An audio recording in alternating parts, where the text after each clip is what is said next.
Mayor ঘোষণায় পদক্ষেপ জানতে ইসিতে ইশরাক হোসেন। বিএনপি নেতা ইশরাক হোসেনকে সম্প্রতি ঢাকা দক্ষিণ সিটি কর্পোরেশনের ডিএসসিসি মেয়র হিসেবে বিজয়ী ঘোষণা করেছেন আদালত। ওই রায়ের পরবর্তী পদক্ষেপ সম্পর্কে জানতে প্রধান নির্বাচন কমিশনারের সিইসি এএমএম নাসির উদ্দিনের সঙ্গে সাক্ষাৎ করেছেন তিনি।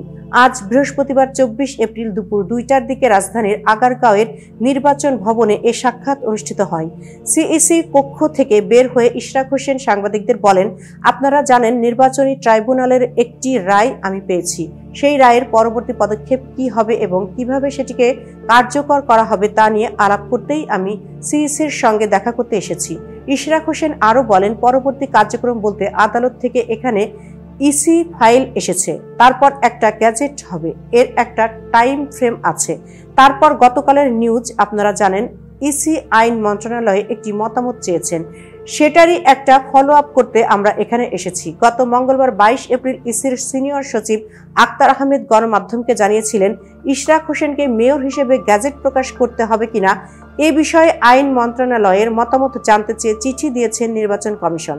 গত 27 মার্চ ঢাকা দক্ষিণ সিটি কর্পোরেশনের 2020 সালের নির্বাচনে ফজলে নূর তাপসকে বিজয়ী ঘোষণার ফল বাতিল করে বিএনপি নেতা ইশরাক হোসেনকে মেয়র ঘোষণা করেন আদালত। ঢাকার প্রথম যুগ্ম জেলা জজ ও নির্বাচনী ট্রাইব্যুনালের বিচারক মোহাম্মদ নুরুল ইসলাম এ রায় দেন।